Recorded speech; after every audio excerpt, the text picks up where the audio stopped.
Good afternoon student. तो previous lecture में हम लोग क्या देखे थे भाई, क्लासिफिकेशन ऑफ एलिमेंट्स में मतलब एलिमेंट को क्लासिफिकेशन देख लिए थे, ठीक है ना। उसके बाद पीरियोडिक टेबल को कैसे याद रखते हैं वो भी देख लिए थे, हिंट दिया था। तो बेटा आप लोग को जल्दी से जल्दी ये करना है कि पीरियोडिक टेबल में जो हिंट दिया है या जो बोल सकते हो trick S block, P block and D block को याद रखने के लिए वो हो सके तो जितना जल्दी हो सके तो कवर करो, ठीक है ना बेटा। अब आता है यहाँ से कॉन्सेप्चुअल चीज़ है, ठीक है ना, पीरियोडिक प्रॉपर्टीज। तो मॉडर्न पीरियोडिक टेबल भी समझ गए हो, तो बात करते हम लोग पीरियोडिक प्रॉपर्टीज।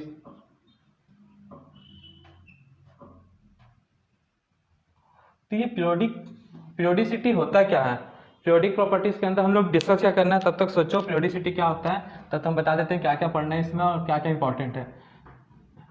फर्स्ट जो पढ़ने वाले हैं, effective nuclear charge. Second, effective nuclear charge या इसको शॉर्ट में बोलेंगे हम जेड इफेक्टिव। शॉर्ट में से हम बोलेंगे जेड इफेक्टिव। तो effective nuclear charge screening effect और इसको बोलते हैं शिल्डिंग इफेक्ट, स्क्रीनिंग इफेक्ट और shielding effect. Third, atomic radius और साइज, एटॉमिक रेडियस और size. Fourth, ionisation enthalpy. Ionisation enthalpy आपको एनसीईआरटी में ये नहीं मिलेगा, अगर स्टेट बोर्ड के मतलब स्टेट बोर्ड वाले हो तो आयोनाइजेशन एनर्जी टर्म्स मिलेगा उसमें, ionisation energy. Fifth, electron gain enthalpy, fifth में मिलेगा इलेक्ट्रॉन गेन एंथैल्पी। यहाँ बोर्ड स्टेट बोर्ड के बुक में ये टॉपिक मिलेगा इलेक्ट्रॉन एफिनिटी नाम से, इलेक्ट्रॉन एफिनिटी एफिनिटी। सिक्स, आनेसन एंथैल्पी, आनेसन electronegativity EN। Seven, oxidising and reducing power at metal and non metallic character, metal and non metallic character. जब हम लोग डिस्कस कर लेंगे एटॉमिक रेडियस वाला पार्ट, तो यहाँ इसके अंदर दो टॉपिक और सिंपल सा डिस्कस करेंगे, एक आयनिक रेडियस और एक आपका फजांस रूल, जिससे क्वेश्चन आते रहते हैं। फजांस रूल बड़ा सिंपल सा है, तो आयनिक रेडियस डिस्कस करेंगे और यहाँ पे फजांस रूल। तो इतने टॉपिक है मेन जो पीरियोडिसिटी में। देखो जेड इफेक्टिव, एक्चुअल में इसका क्वेश्चन तो ज्यादा बनता नहीं है, बट ये ऐसा टॉपिक है, इसी जेड इफेक्टिव से एटॉमिक रेडियस को समझा जाएगा, ट्रेंड को, ionisation enthalpy, electron gain enthalpy को। तो जेड इफेक्टिव को अच्छे से क्लियर करना है और जेड इफेक्टिव को क्लियर करने में थोड़ा सा हेल्प करेगा स्क्रीनिंग। स्टार्टिंग के दो हैं जो बहुत ज्यादा इंपॉर्टेंट है, इनके इंडिविजुअल क्वेश्चन कम, बट इनका अप्रोच थर्ड, फोर और फाइव में लगने वाला है, ठीक है ना, और फिफ्थ सिक्स में भी लग जाएगा भाई। इतना क्लियर है। और आयोनाइजेशन एंथैल्पी और गेन एंथैल्पी पे 7 और 8 डिपेंड है, आयोनाइजेशन और गेन एंथैल्पी पे 4 और 5 पे क्वेश्चन कौन सा मतलब टॉपिक कौन सा डिपेंड है, 7 और 8। तो इतने पीरियोडिक प्रॉपर्टीज के बारे में हमको पढ़ना है। तो अब पीरियोडिक प्रॉपर्टीज तो क्लियर है, यहाँ पे पीरियोडिक वर्ड क्यों यूज हुआ है भाई, या फिर पीरियोडिसिटी इन प्रॉपर्टीज क्यों बोला जाता है इसे। पीरियोडिसिटी का मतलब होता है क्या भाई, कभी सुने हो पीरियोडिसिटी का मतलब, कभी समझे हो भाई, ट्राई किया हो। तो पीरियड मतलब क्या होता है भाई, क्या होता है पीरियोडिसिटी मतलब, पीरियड मतलब अ फिक्स टाइम गैप या फिर इंटरवल। एक फिक्स टाइम गैप या इंटरवल को हम लोग बोलते हैं पीरियोडिसिटी। तो एक फिक्स टाइम और गैप के बाद वही चीज का रिपीट होना, मैं क्या बोल रहा हूं ध्यान देना, एक फिक्स टाइम के बाद वही चीज वापस रिपीट होना, उसको हम लोग बोलते हैं पीरियोडिसिटी। जैसे दिन और रात होना, तो भैया ऐसा तो नहीं होता ना, कभी किसी के घर तब सूरज अगर सवेरे उठ रहा है तो 2-3 दिन के बाद अचानक उग रहा हो या ढल रहा हो, ऐसा तो नहीं है ना भाई। अचानक से दिन होता है, फिर दिन चलते चलते फिर अचानक से रात, ऐसा चलता है क्या। या वीक में डे का आना, अचानक से ऐसा तो नहीं होता मंडे मंडे से अचानक सैटरडे आ गया, सैटरडे से एकदम अचानक से फ्राइडे आ गया, ऐसा कुछ होता है क्या बेटा? नहीं होता ना।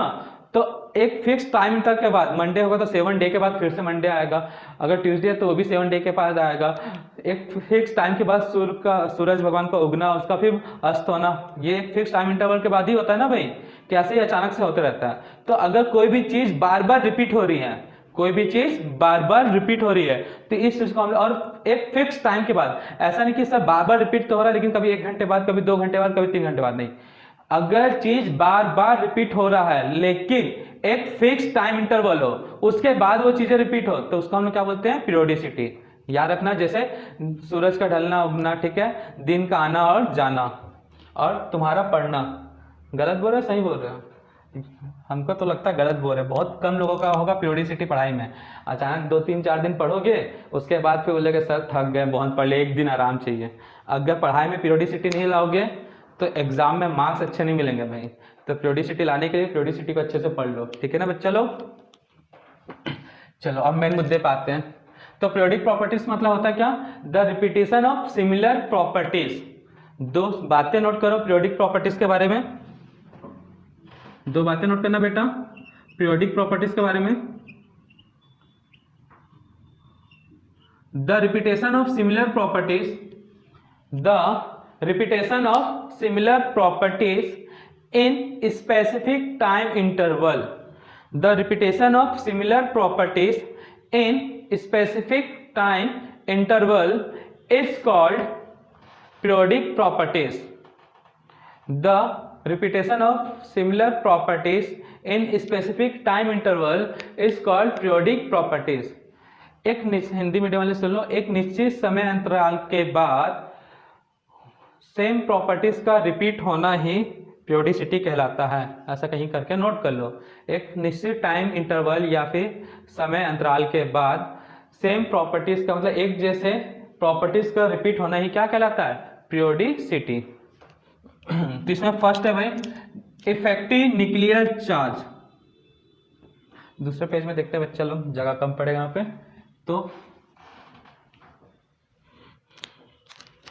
हम लोग देखते हैं first periodic property, heading note करना, इफेक्टिव न्यूक्लियर चार्ज। तो होता है क्या भाई? Effective nuclear charge. Nuclear charge मतलब क्या हो रहा है भाई, समझ में आ रहा है? टर्म्स को समझो। न्यूक्लियर चार्ज, तो न्यूक्लियस पे होता है क्या बताओ? Proton and neutron, atom atom के सेंटर पे होता है न्यूक्लियस। न्यूक्लियस पे क्या होता है? Proton and neutron. Neutron zero charge है, तो एक न्यूक्लियस के लिए ये पॉइंट और ये जीरो टाइप का वो न्यूट्रॉन चार्ज के लिए। तो भैया न्यूक्लियस पे चार्ज के लिए रिस्पॉन्सिबल फैक्टर कौन सा है? न्यूक्लियस पे चार्ज के लिए रिस्पॉन्सिबल फैक्टर कौन सा भाई? न्यूट्रॉन होगा या प्रोटॉन होगा? प्रोटॉन होगा। क्यों? न्यूट्रॉन है उसके ऊपर चार्ज जीरो, प्रोटॉन है उस पर चार्ज क्या भाई? पॉजिटिव। तो रिस्पॉन्सिबल फैक्टर कौन सा होगा चार्ज के लिए न्यूक्लियस का? प्रोटॉन। समझ में आया? तो प्रोटॉन के कारण ही जो चार्ज बना है न्यूक्लियस पे, वही आपका क्या कहलाएगा? Nuclear charge. एकदम सिंपल लैंग्वेज में कह रहा हूं, न्यूक्लियर चार्ज ही प्रोटॉन है, प्रोटॉन ही न्यूक्लियर चार्ज है, दिमाग में बैठा लो, उससे सिंपल और कुछ नहीं। चार्ज न्यूक्लियर चार्ज ही प्रोटॉन है, प्रोटॉन ही न्यूक्लियर चार्ज है। तो कहने का मतलब जितना ज्यादा प्रोटॉन उतना ज्यादा न्यूक्लियर चार्ज होगा। क्लियर है? तो न्यूक्लियस पे चार्ज होता किसके कारण? Due to proton. तो कह सकते हो सिंप्लिसिटी के लिए दिमाग में एक सिंपल से अप्रोच बैठा सकते हो, न्यूक्लियस में जो चार्ज है मतलब न्यूक्लियर चार्ज ही आपका प्रोटॉन है, प्रोटॉन ही आपका न्यूक्लियर चार्ज है। तो नोट कर लेना। अच्छा इसका डेफिनेशन कैसे नोट करोगे भाई? तो प्रोटॉन भैया पॉजिटिव चार्ज और इलेक्ट्रॉन है नेगेटिव चार्ज। तो ये प्रोटॉन क्या करेगा भाई? पॉजिटिव चार्ज नेगेटिव चार्ज को अपनी ओर अट्रैक्ट करेगा। क्या बोले हमने? प्रोटॉन करेगा क्या? तो प्रोटॉन नेगेटिव चार्ज मतलब इलेक्ट्रॉन को अपनी ओर खींच के लेके आ जाएगा। तो कह सकते हो क्या? ऐसा चार्ज जो इलेक्ट्रॉन को खींच ले, किसकी ओर? अपनी ओर। अपनी ओर मतलब यहाँ पे न्यूक्लियस की ओर। ऐसा चार्ज जो इलेक्ट्रॉन को खींच के लेके आए, तो उस चार्ज को हम लोग क्या बोलेंगे? Nuclear charge. तो बोल सकते हो द अट्रैक्शन फोर्स या फिर the attraction force feels the attraction force between nucleus and electron is called effective nuclear charge. तो दो बातें नोट कर लेते हैं भाई। The attraction force between nucleus, the attraction force between nucleus and and outer shell electron is called, outer shell and inner shell दोनों के लिए होगा, and outer shell and inner shell electron is called effective nuclear charge, is called effective nuclear charge, and it is represented by, it is represented by, and it is represented by Z effective, it is represented by Z effective। Hindi medium वाले बच्चे लोग सुन लो भाई,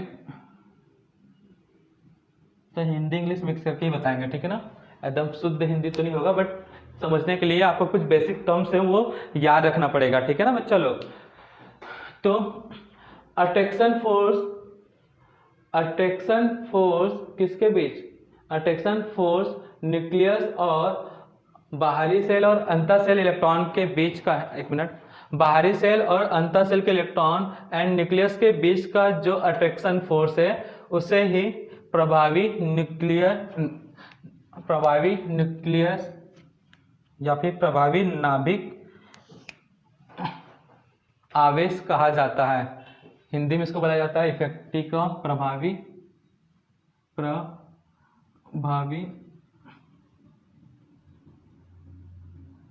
nucleus का मतलब nucleus ही रहेगा या नाभिक बोल सकते हो, न्यूक्लियस अच्छा लगता है हमको बोलने में भाई, नाभिक अच्छा इसको ऊपर लिख देते हैं।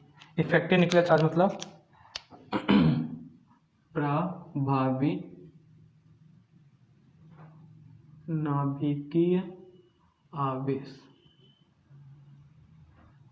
हिंदी मीडियम वाले नाम याद रख लेना भाई। तो क्या प्रभावी नाभिकीय आवेश, न्यूक्लियस के इलेक्ट्रॉन मतलब नाभिक, सॉरी न्यूक्लियस के इलेक्ट्रॉन है, नाभिक और आउटर सेल और अंतर सेल के इलेक्ट्रॉन के बीच आकर्षण या फिर अट्रैक्शन फोर्स, आकर्षण बल को प्रभावी नाभिकीय आवेश कहते हैं। रिपीट कर रहा हूं, न्यूक्लियस मतलब नाभिक एवं आउटर सेल और इनर सेल के मध्य या बीच को बोलो मध्य आकर्षण बल को प्रभावी नाभिकीय आवेश कहा जाता है। लेकिन भैया इंग्लिश वाला टर्म ज़्यादा याद रखना, क्योंकि आगे जाके आपको इंग्लिश में ही सब चीज़ करना है, ठीक है ना। बोलने के लिए इंडिया हिंदुस्तान है, हिंदी हमारी प्रथम लैंग्वेज है, बट आगे जाके भैया सेकेंड लैंग्वेज जो हिंदी के बाद आती है उन्हीं सब में वर्क करना है। तो effective nuclear charge, the attraction force between nucleus and outer shell electron and inner shell electron is called effective nuclear charge and it is represented by Z effective, ठीक है ना। और फॉर्मूला नोट कर लेना, Z effective equal to Z minus sigma. बताएंगे sigma क्या है यहाँ पे, Z atomic number, Z atomic number, sigma Slater constant, ठीक है, या फिर इसको बोला जाता है और screening constant,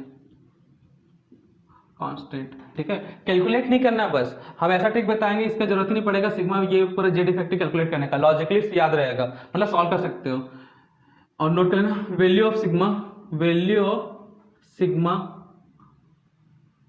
first for NS-NP electron, for N-1 SPD electron, for N-2 and other SPDF जो भी है, तो ये होगा 0.35, 0.85 और 1.0। तो इस तरह से कैलकुलेट होगा सिग्मा का। तो ये वैल्यू ऑफ सिग्मा ये याद रखना, इसके थ्रू एग्जाम्पल भी देख लेते हैं बेटा एक आध दो। जैसे सोडियम एटॉमिक नंबर कितना बच्चा 11, इलेक्ट्रॉनिक कॉम्प्लिकेशन कर तो 1s2 2s2 2p6 3s1। तो वैल्यू ऑफ सिग्मा कितना होगा, value of sigma for sodium, किसके लिए हम लोग देख रहे हैं सोडियम। तो सोडियम में क्या है भाई 1s2 2s2 2p6 3s1। तो ns और np, आउटर वाला ns np, ठीक है ना। तो यहाँ पे कितने इलेक्ट्रॉन है 1, एक इलेक्ट्रॉन का चार्ज मतलब कितना लेना है यहाँ पे 0.35 प्लस यहाँ पे टोटल कितने इलेक्ट्रॉन है 8, कितने इलेक्ट्रॉन है 8, चार्ज कितना है भाई n-1 के लिए 0.85, तो ये रख लिया प्लस ये n-1 है कि n-2, n-2 है तो क्या करोगे भाई 2 इलेक्ट्रॉन है n-1 के लिए 1.0, तो टोटल करोगे तो कितना आ जाएगा देख लो भाई, तो 2 प्लस 8 5 40 8 5 40 40 ठीक है 6 पॉइंट कितना 8 5 40 तो 690, तो 6.90 प्लस यहाँ पे 0.35 सबका प्लस कर दो तो कितना आएगा भाई 5 9 3 12 6 2 8 और 9, तो इस तरह से निकाला जाएगा भाई, कुछ नहीं करना। अभी भी कई लोगों को कंफ्यूजन है, ये NS तो ये n-1, तो भैया n का वैल्यू अगर 3 है तो n-1 कितना होगा बच्चा 2, n-2 इक्वल टू कितना होगा 1, इतना कॉमन सेंस है ना। तो यहाँ पे ये NS, ये NP या फिर NS और ये n-1 NSPD जो भी है, तो यहाँ का वैल्यू कितना है 0.35 रख दिया हमने। यहाँ पे टोटल इलेक्ट्रॉन 6 2 8 और कितना वैल्यू लेना है n-1 के लिए 0.85 रख दिया, यहाँ पे 2 1.0, तो इस तरह से निकाल लो। और हम बता रहे भाई आगे कुछ हिंट बताएंगे, ये सब कैलकुलेशन का जरूरत बिल्कुल नहीं पड़ेगा, बट आना चाहिए, ये नहीं कि अमर सर ने नहीं पढ़ाया। क्लियर बच्चा लोग। अब ये था Z effective equal to Z minus sigma, sigma क्या है स्लेटर कांस्टेंट या स्कैनिंग इफेक्ट, इस value of sigma for sodium, ये जो वैल्यू कैलकुलेशन है, ये जो वैल्यू दिया था स्लेटर नहीं दिया था, इसलिए उनका नाम लिखा जाता है भाई।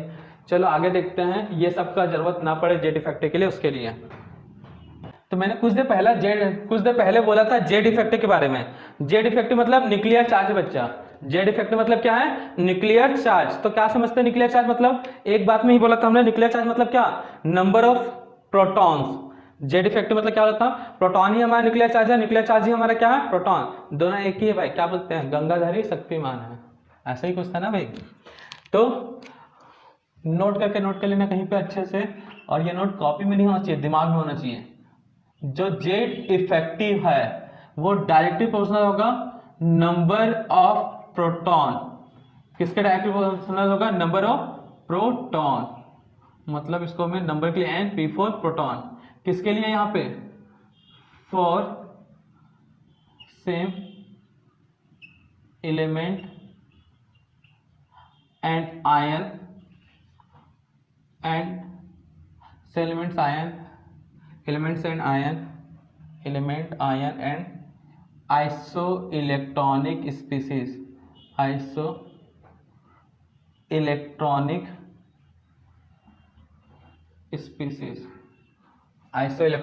Species Z effective directly proportional to second number of proton divided by number of electron ratio for any species ion, कुछ भी। तो आपको ये दो तरीके से आपको ये पूरा चीज याद हो जाने वाला है, इसके यहाँ से सिर्फ ये चीजें याद रखना है। जेड इफेक्टिव मतलब नंबर ऑफ प्रोटॉन, ठीक है ना, क्या रखना है number of proton, positive charge जितना ज्यादा हो, या एक लास्ट पॉजिटिव एक और बन जाता पॉजिटिव चार्ज ऑन एलिमेंट, तो जितना ज्यादा पॉजिटिव चार्ज होगा उतना ज्यादा प्रोटॉन होगा इलेक्ट्रॉन के रेशियो, और जितना ज्यादा प्रोटॉन उतना ज्यादा जेड इफेक्टिव। तो इतना चीजें आपको याद रखना जेड इफेक्टिव के लिए। तो आपको ये सिग्मा स्लेटर कांस्टेंट ये सब वैल्यू कैलकुलेट करने का जरूरत नहीं पड़ेगा, सिग्मा होता है स्कैनिंग इफेक्ट और स्लेटर कांस्टेंट, तो उसका जरूरत पड़ेगा ही नहीं। अगर कभी ऐसा क्वेश्चन आता है तो देख लेना भाई, लेकिन हमको उम्मीद नहीं है कि ऐसा क्वेश्चन आएगा, क्योंकि आउट ऑफ एनसीईआरटी होता है, ठीक है ना, कि एनसीईआरटी को इंक्लूड किया जाता है क्वेश्चन में, खास करके तो नीट में।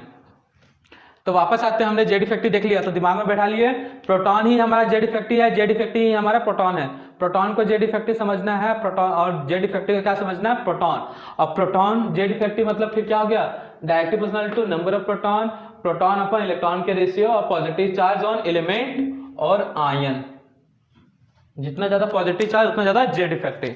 अब जितने भी पीरियोडिक प्रॉपर्टीज डिस्कस करेंगे उसके बाद एक चीज याद रखना, ट्रेंड डिस्कस होगा, और सभी का ट्रेंड एकदम रटा होना चाहिए बिल्कुल, बट समझ कर, ठीक है ना, अंधाधुन टाइप का नहीं कि लिखवा दिए हैं और पढ़ लिया है सर रट लिया है, ऐसा कुछ नहीं। इस चैप्टर में पूरा कॉन्सेप्चुअल है, जहां रटने के लिए बोला जाएगा सिर्फ वहीं पे। कॉन्सेप्चुअल मतलब पीरियोडिक प्रॉपर्टीज की बात कर रहे हैं, तो वहां जहां रटने के लिए बोला जाएगा वहां रटोगे, जैसे वैल्यू, ठीक है ना। जहां समझना है मतलब बिल्कुल समझना ही है।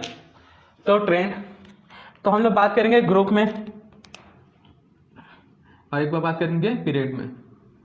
तो ग्रुप में नीचे जाओगे अप टू डाउन, मैं जब भी ग्रुप ट्रेंड लिखूंगा तो ऐसे लिखूंगा यहाँ पे ग्रुप, और पीरियड लिखूंगा तो लेफ्ट टू राइट। तो पीरियड में चलेगा जाएगा लेफ्ट टू राइट। तो ग्रुप में हम चलेंगे अप टू डाउन। क्वेश्चन में कई बार कंफ्यूज करने के लिए डाउन टू अप भी बोल देता है। पीरियड में लेफ्ट टू राइट या फिर राइट टू लेफ्ट, बट हम अप टू डाउन और लेफ्ट टू राइट चलेंगे, ठीक है ना। तो नीचे जाने पे जेड इफेक्टिव, नीचे जाने पे जेड इफेक्टिव क्या होगा, रिमेन्स कांस्टेंट। दिमाग में बैठा लो भाई, बताएंगे क्यों, रिमेन्स कांस्टेंट। और लेफ्ट टू राइट जाने पे जेड इफेक्टिव अप एरो मतलब इंक्रीजेस। तो अप एरो मतलब हम बनाएंगे इंक्रीजिंग के लिए, अप एरो मतलब इंक्रीजिंग का साइन और डाउन एरो डिक्रीजिंग का साइन। तो क्लियर है बच्चा लोग। तो ट्रेंड होता है up to down, remains constant, left to right increases. अब ऐसा क्यों, नीचे जाने पे पीरियड बढ़ता है, और क्वांटम में बताएं भाई ज्यादा पीरियड होंगे तो क्या होगा भाई, एटम का साइज बढ़ेगा। एन भी बताता है ना भाई, देखो यहाँ पे न्यूक्लियस और ये इलेक्ट्रॉन, न्यूक्लियस और ये इलेक्ट्रॉन, तो दोनों के बीच का डिस्टेंस बढ़ा, प्रोटॉन इलेक्ट्रॉन को खींच रहा है। मैग्नेट वाला अप्रोच लगा भाई, एक मैग्नेट है उसके बाद दूसरा मैग्नेट है, पास में रहेगा तो जल्दी आप मतलब अट्रैक्ट होगा अपोजिट पोल वाला, एक एन और एस पोल वाला है पास में तब ज्यादा अट्रैक्ट होगा, या फिर दूसरे मोहल्ले में जो मैग्नेट है वो अट्रैक्ट होगा। दूसरे मोहल्ले वाला तो भैया एकदम पावरफुल मैग्नेट चाहिए तब जाके होगा। क्लियर है ना भाई, मतलब मैग्नेट जितना ज्यादा क्लोज होगा उसको उतना जल्दी दूसरा मैग्नेट खींच के लेके आएगा, और जो जितना ज्यादा दूर होगा, ठीक है ना, उसको खींच पाएगा क्या, नहीं। तो सेम यही अप्रोच यहाँ लगाना है। तो भैया प्रोटॉन खींच रहा है इलेक्ट्रॉन को, तो इलेक्ट्रॉन यहाँ पास में यहाँ पे दूर में, तो खींच पाएगा क्या, बोलोगे सर नहीं खींच पाएगा। तो सर लेकिन हमको ये नहीं खींच पाया तो कम होना चाहिए, आपने तो रिमेन्स कांस्टेंट लिखा है, तो सही सोचा आपने, रिमेन्स कांस्टेंट ही है, देखने से लग रहा है डिक्रीज। रिमेन्स कांस्टेंट क्यों भाई, दो फैक्टर वर्क कर रहा है, रेडियस बढ़ रहा है मतलब जेड इफेक्टिव न्यूक्लियस से इलेक्ट्रॉन दूर जा रहा है, तो इलेक्ट्रॉन फील नहीं कर पाएगा उतने अच्छे से वो अट्रैक्शन फोर्स को, और साथ में नीचे जाने पे एटॉमिक नंबर, क्या एटॉमिक नंबर भी बढ़ रहा है, नीचे जाने पे क्या हो रहा है, एटॉमिक नंबर भी क्या हो रहा है, इंक्रीज हो रहा है। तो भैया एटॉमिक नंबर इंक्रीज करोगे तो नंबर ऑफ प्रोटॉन इंक्रीज होगा, प्रोटॉन इंक्रीज होगा तो न्यूक्लियर चार्ज इंक्रीज होगा। तो देखो रेडियस न्यूक्लियर चार्ज को गिरा रहा है, प्रोटॉन न्यूक्लियर चार्ज को उठा रहा है, तो ऐसा देखा गया एक्सपेरिमेंटली, जितने फैक्टर से न्यूक्लियर चार्ज डिक्रीज हो रहा है उतनी फैक्टर से इंक्रीज हो रहा है, तो ओवरऑल चेंजेस क्या हो गया भाई, जीरो, मतलब रिमेन्स कांस्टेंट। तो नीचे जाने पे पहला एटॉमिक साइज बढ़ा, एटॉमिक साइज बढ़ा मतलब न्यूक्लियर चार्ज बढ़ा, दूसरा नीचे जाने पे एटॉमिक रेडियस बढ़ा मतलब न्यूक्लियर चार्ज क्या हो गया, कम। तो दोनों का कॉम्बिनेशन देखा जाए तो एक बढ़ा रहा है एक घटा रहा है, और ये इसलिए दोनों एक जैसे ही वर्क कर रहे हैं, इसलिए यहाँ पे रिमेन्स कांस्टेंट आता है। और लेफ्ट टू राइट जाने पे एटम का साइज क्या होता है भाई, और छोटा होते जाता है, और छोटा, ठीक है ना। तो छोटा होने का रीजन क्या है, थोड़ा सा इसको बड़ा बना लेते हैं, क्योंकि न्यूक्लियस पे जो चार्ज है प्रोटॉन तो बढ़ रहा है बट ऑर्बिट उतना का उतना ही है, तो लेफ्ट टू राइट जाने पे जेड इफेक्टिव बढ़ता है, लेफ्ट टू राइट जाने पे जेड इफेक्टिव बढ़ता है, रेडियस में कोई चेंज हो रहा है, एटॉमिक नंबर बढ़ रहा है, लेफ्ट टू राइट जाने पे एटॉमिक नंबर बढ़ेगा, एटॉमिक नंबर बढ़ेगा तो न्यूक्लियर चार्ज बढ़ेगा। तो ट्रेंड को दिमाग में बैठा लो, up to down remains constant, up to down remains constant, left to right increases increases and increases. तो क्लियर है भाई ये ट्रेंड। अब सुन लो, मैंने बोल तो दिया रिमेन्स कांस्टेंट, लेकिन अब इसके बाद जहां पे भी मैं जेड इफेक्टिव बोलूंगा, अप टू डाउन जहां भी बोलूंगा जेड इफेक्टिव, वहां सब जगह मैं डिक्रीजेस साइन यूज करूंगा। मैं बोल रहा हूं ध्यान देना, यहाँ मैंने रिमेन्स कांस्टेंट लिखवाया करेक्ट है ये, लेकिन आगे पीरियोडिक प्रॉपर्टीज को समझने के लिए मैं अप टू डाउन डिक्रीजेस मान के चलूंगा, लेफ्ट टू राइट इंक्रीजेस मान के चलूंगा, ठीक है ना भाई। लेकिन एक्चुअल में ये गलत है, अगर एग्जाम में क्वेश्चन आया Z effective, option A up to down decreases, option B remains constant, तो टिक करके क्या होगी, रिमेन्स कांस्टेंट। लेकिन आगे पीरियोडिक प्रॉपर्टीज को समझने के लिए अप टू डाउन डिक्रीजेस मानकर चलेंगे। तो ये फर्स्ट था इफेक्टिव न्यूक्लियर चार्ज, ये ट्रेंड हो गया, क्या हो गया, ये ट्रेंड हो गया। कुछ क्वेश्चन करते हैं जो जेड इफेक्टिव का होता है भाई, क्वेश्चन क्या, कुछ इंपॉर्टेंट नोट्स जिससे जेड इफेक्टिव वाले क्वेश्चन बनते हैं। यहाँ पे देखो भाई पॉजिटिव चार्ज और एक आइसो इलेक्ट्रॉनिक पॉइंट नोट किया है। तो उसमें देखते हैं ऑर्डर ऑफ जेड इफेक्ट है। देखो इधर, तो हेडिंग नोट करो, ऑर्डर ऑफ जेड इफेक्टिव, क्योंकि इनसे जो जेड इफेक्टिव में जो मैं चीज़ बताने वाला हूँ उनसे क्वेश्चन ज़्यादा आते हैं भाई। नियॉन, नियॉन के आगे चल जाओ तो क्या मिलेगा, 11 के बाद क्या, 10 के बाद क्या आएगा, 11 में क्या है सोडियम, 12 में क्या है मैग्नीशियम, एटॉमिक नंबर की बात कर रहा हूँ, मैग्नीशियम एल्यूमिनियम। इससे पीछे नियॉन से पीछे क्या है भाई बोलो, फ्लोरीन, फ्लोरीन से पहले ऑक्सीजन, ऑक्सीजन से पहले नाइट्रोजन, ठीक है ना, ये सब है। तो जनरली क्वेश्चन इससे आता है, neon, nitrogen, oxygen, fluorine, neon, sodium, magnesium and aluminium. यहाँ पे लिख देगा एलिमेंट ये है, या फिर आयन लिख देते हैं हम लोग, एलिमेंट और ion, atomic number, atomic number, charge and number of electron, number of electron, circle proton and number of electron. ये समझना, उसके साथ याद भी रखना, मतलब रटना भी है। तो एटॉमिक नंबर कितना, नियॉन का 10, 11, 12, 13। ये बार बार यूज होने वाला चीज़ है, तो हम एक ही बार बताने वाले हैं, बार बार नहीं बताने वाले हैं। ऐसा बोलते हैं बट बताना पड़ता है। तो nitrogen atomic number 7, oxygen 8, fluorine 9, neon 10, sodium 11, magnesium 12, aluminium 30। तो बेटा इस पे यहाँ पे लिख दिया मैं -3, -2, -1, +1, +2, +3। तो बताओ बच्चा चार्ज कितना होगा, -3, -2, -1, 0, +1, +2, +3। तो नंबर ऑफ इलेक्ट्रॉन के, नंबर ऑफ प्रोटॉन कितने होंगे भाई, जितने एटॉमिक नंबर उतनी proton, 8, 7, 8, 9, 10, 11, 12, 13। Number of electron, atomic number minus charge, तो कितना जगह भैया 10। यहाँ पे कितने इलेक्ट्रॉन, 10 इलेक्ट्रॉन, सब में 10 आएगा इलेक्ट्रॉन, देख लेना भाई, 10 इलेक्ट्रॉन, 10 इलेक्ट्रॉन, 10 इलेक्ट्रॉन। तो इलेक्ट्रॉन सेम है, तो क्या होगा भाई, nitrogen -3 to aluminium +3, all elements और आयंस आर आइसो इलेक्ट्रॉनिक। ये सब क्या है, आइसो इलेक्ट्रॉनिक। तो मैंने बोला जेड इफेक्टिव में क्या रखना है बच्चा, जेड इफेक्टिव लिख लो फिर से, वी डोंट नो डेट, नहीं जानते हो तुम, जानते हो तो वी नो डेट कर लेना। जेड इफेक्टिव किसके डायरेक्टली पूछना होता है, नंबर ऑफ प्रोटॉन, किसके लिए, for iso electronic, iso electronic, for iso electronic. कहने का मतलब क्या है, that means order of Z effective, that means order of Z effective what. तो सबसे ज्यादा जेड इफेक्टिव किसमें होगा भाई बताओ, हाँ एल्यूमिनियम, ठीक है ना। आइसो इलेक्ट्रॉनिक में नंबर ऑफ प्रोटॉन देखते हैं, तो प्रोटॉन किसमें ज्यादा है, एल्यूमिनियम, तो एल्यूमिनियम का ज्यादा। एल्यूमिनियम के बाद कम प्रोटॉन, मैग्नीशियम 2+, मैग्नीशियम के बाद सोडियम प्लस, सोडियम प्लस के बाद नियॉन, नियॉन के प्लस फ्लोरीन, फ्लोरीन के बाद ऑक्सीजन, ऑक्सीजन के बाद फ्लोरीन माइनस ऑक्सीजन 2-, नाइट्रोजन 3-। ये ऑर्डर ऑफ जेड इफेक्टिव है। प्रोटॉन इलेक्ट्रॉन का रेशियो से निकालोगे तो भी यही ऑर्डर मिलेगा, ठीक है ना, जो मैंने इससे बताया, प्रोटॉन इलेक्ट्रॉन के रेशियो से निकालोगे तो भी सेम ऑर्डर मिलने वाला है। तो इस सभी चीज़ों को याद रखना। तो जेड इफेक्ट में डायरेक्ट ज़्यादातर ये वाले क्वेश्चन होते हैं जेड इफेक्ट से रिलेटेड। और जेड इफेक्ट का कनेक्शन कहाँ पे मिलेगा, आयनेशन एंथैल्पी मिलेगा, गेन एंथैल्पी मिलेगा, एटॉमिक रेडियस पे भी मिलेगा। तो यहाँ पे ये क्वेश्चन बार बार आपको दिखने वाले हैं। तो भैया पहला पीरियोडिक प्रॉपर्टीज होता है यहाँ पे कंप्लीट, ध्यान देना क्या बताया था, जेड इफेक्ट है, न्यूक्लियर चार्ज, हिंदी बोलते हैं प्रभावी नाभिकीय आवेश, ठीक है ना, क्या बोलते हैं, प्रभावी नाभिकीय आवेश। तो इतना क्लियर होता है क्या है, जो जेड इफेक्टिव है वही प्रोटॉन है, जो प्रोटॉन है वही जेड इफेक्टिव। बस ट्रेंड ऊपर से नीचे गए, रिमेन्स कांस्टेंट, दिमाग में रखना है क्वेश्चन सॉल्व करने के लिए, डिक्रीजेस, लेफ्ट राइट जाने पे वैल्यू बढ़ेगा। ये एग्जांपल, इस एग्जांपल को याद रखना है। और जेड इफेक्टिव का कब बढ़ता कब घटता ये है, कैसे कैलकुलेट करना है, उसके लिए प्रीवियस लेक्चर मतलब कुछ देर पहले इसी जगह पे बताया गया था आपको। तो ये था जेड इफेक्टिव, प्रभावी नाभिकीय आवेश। दूसरा नोट कर लेना,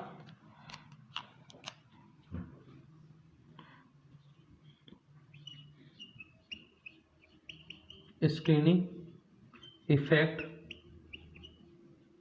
और शील्डिंग इफेक्ट। स्कैनिंग इफेक्ट और शील्डिंग इफेक्ट।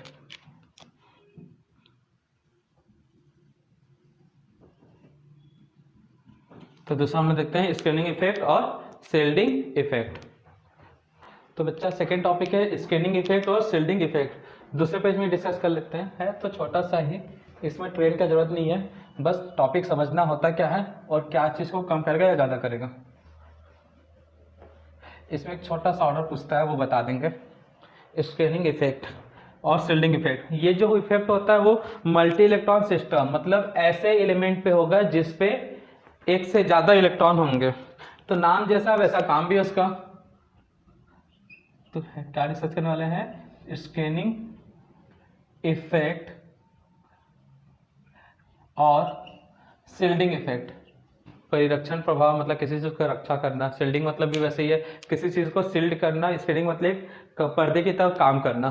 तो जैसा नाम है उसी से ये वर्ड बना है भाई, देख लेते हैं होता है क्या स्कैनिंग इफेक्ट। मैंने बताया किसके लिए यूज होगा, मल्टी इलेक्ट्रॉन सिस्टम। तो जिनमें 2 से ज़्यादा इलेक्ट्रॉन हो, मतलब 10 और 10 से ज़्यादा इलेक्ट्रॉन हो, उसके लिए ज़्यादा अच्छे से वर्क करेगा। बाकी सब में करेगा लेकिन एकदम ना के बराबर। तो पहले ऑर्बिट में 2 इलेक्ट्रॉन, ठीक है ना, नेक्स्ट 8, फिर 18, यही चलता है ना भाई। फिर लास्ट में मान लो ये आउटर सेल है, परी मतलब बाहर, रक्षा मतलब इस इलेक्ट्रॉन का रक्षा करेंगे। देखो कैसे, अब ये है न्यूक्लियस, ठीक है ना भैया। तो न्यूक्लियस पे होते हैं प्रोटॉन। न्यूक्लियस पे क्या होते हैं बबुआ, प्रोटॉन। तो न्यूक्लियस पे जो चार्ज है वो किसके कारण है, प्रोटॉन। प्रोटॉन का काम क्या होता है भाई, प्रोटॉन का काम क्या होता है, इस इलेक्ट्रॉन को अपनी ओर खींचना। मतलब न्यूक्लियस का जो चार्ज है उसको बोलेंगे जेड इफेक्टिव। जेड इफेक्टिव काम क्या है, आउटर इलेक्ट्रॉन को अपनी ओर खींचना। तो यहाँ पे क्या होता है भाई, 18 इलेक्ट्रॉन थे, बोला था ना 2 8 18, फिर एक इलेक्ट्रॉन। तो यहाँ पे जो इलेक्ट्रॉन है 18 इलेक्ट्रॉन क्या करेंगे, एक जगह इकट्ठा हो जाएंगे भाई, ऐसा सोचते हैं लोग, मतलब इस थ्योरी को समझाने के लिए। तो इलेक्ट्रॉनिक जगह इकट्ठा है तो क्या होगा भाई, पूरे मिलके एक तरह का कवच बना लिए, एक तरह का कवर बना लिए। अब ये कवर क्या करेगा भाई, ये जो कवच है ये शील्ड है कैप्टन अमेरिका वाला, ये क्या करेगा भाई, ये चार्ज को कर देगा स्टॉप। ये जो चार्ज है न्यूक्लियस का उस इलेक्ट्रॉन पे जाने नहीं देगा, ठीक है ना भाई। तो इसी को बोलते हैं भाई स्कैनिंग इफेक्ट। तो नाम से पता चला स्कैनिंग मतलब पर्दा की तरह काम करेगा, शील्ड की तरह। किसके लिए शील्ड के काम करेगा, आउटर सेल के इलेक्ट्रॉन पर। किस पे, आउटर सेल पे इलेक्ट्रॉन पे। तो होता है क्या, न्यूक्लियस आउटर सेल के इलेक्ट्रॉन को अपनी ओर पकड़ के ला रहा है, बीच में ये हमारे आउटर सेल से जस्ट एक अंदर वाले इलेक्ट्रॉन, सेल के इलेक्ट्रॉन पूरी तरह से घूम के क्या बनाते हैं, एक जगह इकट्ठा होकर कवच की तरह काम करेंगे, मतलब शील्ड बना लेंगे। अब वो शील्ड क्या करेगा, बाहर वाले इलेक्ट्रॉन पे न्यूक्लियस के चार्ज को आने नहीं देगा। तो हो गया ना भाई इसका रक्षा। इसलिए तो बोले परिरक्षण प्रभाव या स्क्रीन की तरह ये काम किया। मतलब ये न्यूक्लियस का, मान लो मेरा ये हम न्यूक्लियस हैं, तुम जो हो स्टूडेंट वो सब हो इलेक्ट्रॉन, तुमको खींचा जा रहा है। तो बीच में सामाजिक तत्व क्या हो गए भाई, न्यूक्लियर सॉरी स्क्रीनिंग का काम कर रहे हैं, शील्डिंग का काम कर रहे हैं। टीचर क्या करे, स्टूडेंट को अपनी ओर खींच के ला रहा है ताकि ध्यान दे, पढ़े। लेकिन बीच में सामाजिक तत्व तुम्हारे आसपास, जैसे मोबाइल हो गया, बाहर गाना चल रहा है, कुछ 2-4 फ्रेंड है तुमको उठा के ले जाते हैं, तो वो स्क्रीन की तरह काम किया हमारे और तुम्हारे बीच। तो उसी को क्या बोलते हैं, स्क्रीनिंग इफेक्ट। तो क्लियर है भाई। तो न्यूक्लियस आउटर सेल के इलेक्ट्रॉन को अपनी ओर पकड़ के लाता है, लेकिन बीच में कुछ इलेक्ट्रॉन है आउटर सेल से जस्ट अंदर है। तो ये आउटर सेल, इससे पहले कि यहाँ पे जो सेल है इस पे जो इलेक्ट्रॉन है वो इस इलेक्ट्रॉन को न्यूक्लियस की ओर आने नहीं देते, मतलब न्यूक्लियस के चार्ज को फील नहीं होने देते हैं। तो न्यूक्लियस का चार्ज कुछ अमाउंट में डिक्रीज होगा, एकदम से नहीं भाई, कुछ अमाउंट में डिक्रीज होगा। और वो जो डिक्रीज होगा किसके कारण होगा, ड्यू टू शील्ड या फिर स्क्रीन। किसके कारण होगा, ड्यू टू शील्ड या फिर स्क्रीन। इसलिए इसको क्या बोलते हैं, शील्डिंग इफेक्ट और स्क्रीनिंग इफेक्ट, ठीक है ना। तो स्क्रीन मतलब अंदर के सेल के इलेक्ट्रॉन, स्क्रीन मतलब पर्दा की तरह काम करते हैं, ठीक है। तो पर्दा बन गया भैया न्यूक्लियस, हम इलेक्ट्रॉन इधर बीच में पर्दा दीवार बन गया, तो हम तुमको देख नहीं पाएंगे, तुमको समझ नहीं पाएंगे, तो तुमको अपनी ओर ज्यादा अट्रैक्ट नहीं कर पाएंगे। तो बस वैसा ही है। तो समझ में आया न्यूक्लियस सॉरी स्क्रीनिंग इफेक्ट क्या है और शील्डिंग इफेक्ट या परिरक्षण प्रभाव। तो जो एलिमेंट होते हैं उनका न्यूक्लियस आउटर सेल के इलेक्ट्रॉन को अपनी ओर खींचना चाह रहा है, लेकिन आउटर सेल के इलेक्ट्रॉन पे न्यूक्लियस का जो इफेक्ट है धरा का धरा रह गया। क्यों, उस आउटर सेल से पहले कुछ इलेक्ट्रॉन थे वो बना लिए पर्दा न्यूक्लियस के बीच और आउटर सेल के इलेक्ट्रॉन के बीच। तो उस पर्दे के कारण क्या हुआ, न्यूक्लियस आउटर सेल के इलेक्ट्रॉन को देख ही नहीं पाया, और देख नहीं पाया तो अपनी ओर खींच नहीं पाया। तो डेफिनेशन का सिंपल लैंग्वेज में नोट करना है, the effect of nuclear charge is decreases in some amount. Definition note करो, सिंपल लैंग्वेज में नोट करना है ताकि जिंदगी भर याद रहे। The effect of nuclear charge is decreases by some amount, क्यों भाई? बाहर पे जो न्यूक्लियर चार्ज है डिक्रीजेस हो रहा है by some amount. The effect of nuclear charge is effect of nuclear charge on outer shell electron is decreases by some amount. तो न्यूक्लियर चार्ज जो है आउटर सेल के इलेक्ट्रॉन पे कुछ अमाउंट पे क्या हो रहा है? डिक्रीज हो रहा है। इंक्रीजिंग का साइन बना देंगे जो डिक्रीजेस बाय सम अमाउंट। तो क्यों हो रहा है भाई? ड्यू टू किसके कारण हो रहा है भाई? इनर से electron, due to inner shell electron. Inner से इलेक्ट्रॉन के कारण क्यों होगा भाई? Due to inner shell electron. क्यों भाई? Because they act as a, वे सब क्या करेंगे? They are act as a screen और shield, hence this effect is called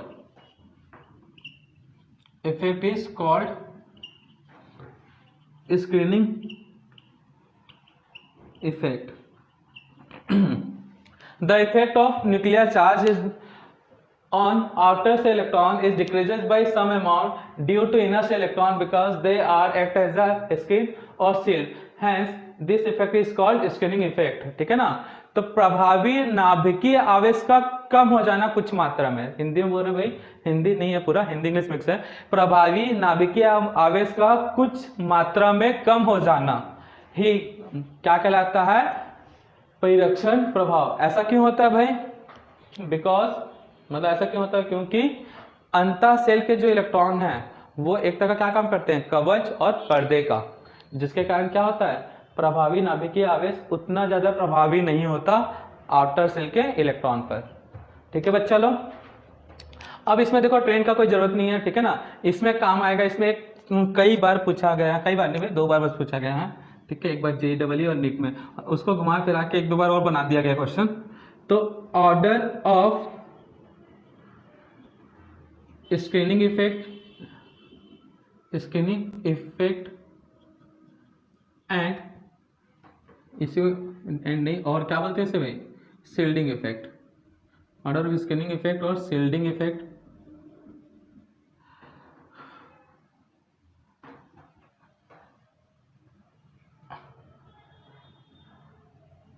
shielding effect तो यहाँ लिख देगा SPDF। तो सबसे ज्यादा स्क्रीनिंग इफेक्ट होता है S के इलेक्ट्रॉन का, P का, उसके बाद D का। अब बोलोगे सर ऐसा क्यों? ये तो याद रख लो पहले। अब ऐसा क्यों बताओ? S वाला इलेक्ट्रॉन तुम ही लोग समझ जाओगे। S वाले का शेप स्पेरिकल, ये सब सेल है भाई, ठीक है ना? S सबसेल का इलेक्ट्रॉन स्पेरिकल शेप में होगा। इस सब सेल का इलेक्ट्रॉन नहीं, सब सेल का साइज बता रहे हैं, साइज मतलब भी नहीं, शेप। P वाला डंबल शेप, D वाला डंबल शेप,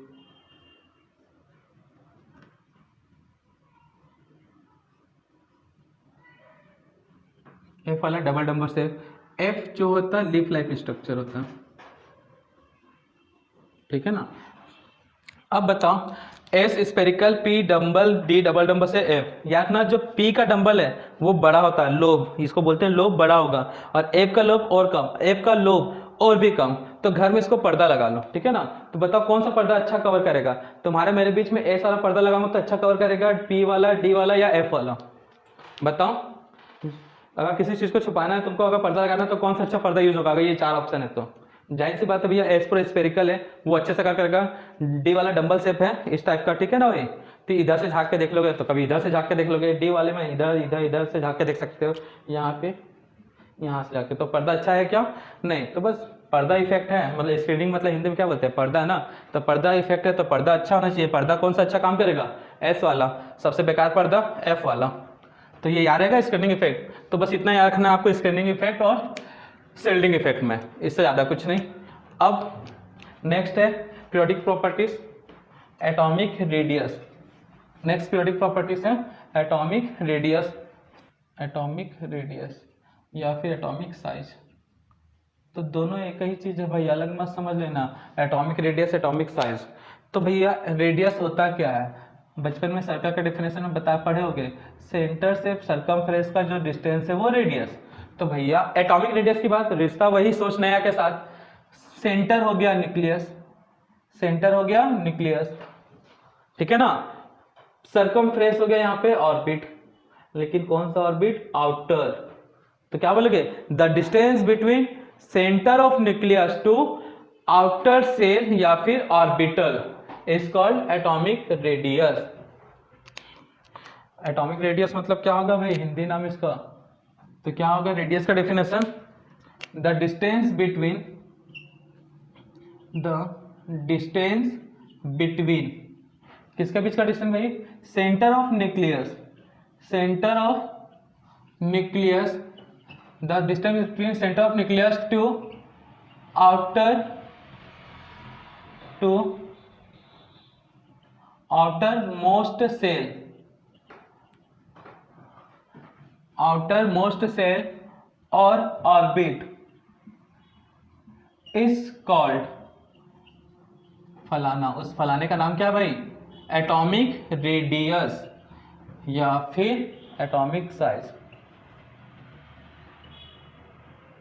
तो the distance between centre of nucleus to outer most shell is called atomic radius और एटॉमिक साइज। हिंदी में क्या होगा भाई, नाभिक के मध्य से बाहरी कोश का जो दूरी है उस दूरी को बोला जाता है परमाणु त्रिज्या।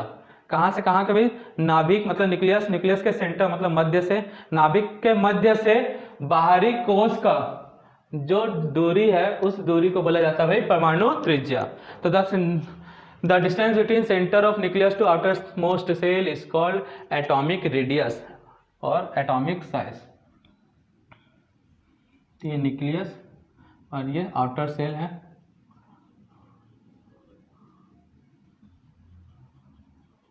ठीक है। तो इसको बोलेंगे हम लोग क्या, एटॉमिक रेडियस, ठीक है बच्चा लोग। हाँ तो अब देखते हैं ट्रेंड।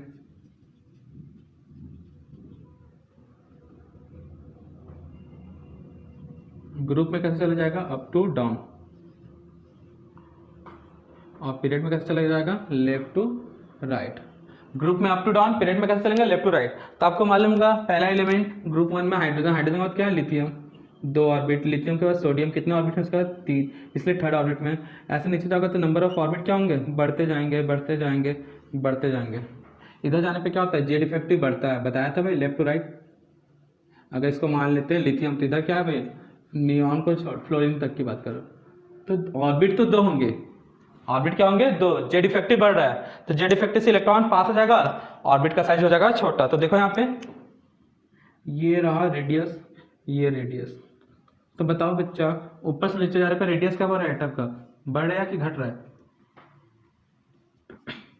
दिख रहा है ना सभी को, एटॉमिक रेडियस। ये डायग्राम दिमाग में बैठा लेना, ऊपर से नीचे जाने पे ऑर्बिट बढ़ेगा, लेफ्ट टू जाने पे ऑर्बिट तो उतना ही रहेगा, 2 है तो 2 रहेगा, 3 है तो 3 रहेगा, लेकिन साइज छोटा हो जाएगा क्योंकि जेड इफेक्टिव।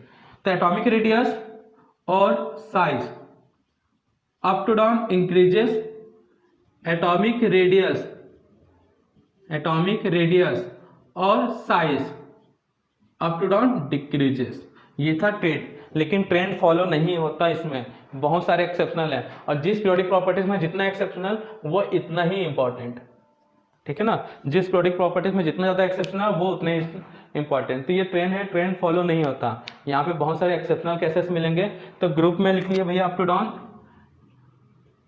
और पीरियड में लेफ्ट टू राइट जा रहे थे भाई, पीरियड में कहाँ जाते हैं, लेफ्ट टू राइट। तो अप टू डाउन जाने पे atomic radius increases, left to right जाने पे एटॉमिक रेडियस डिक्रीजेस।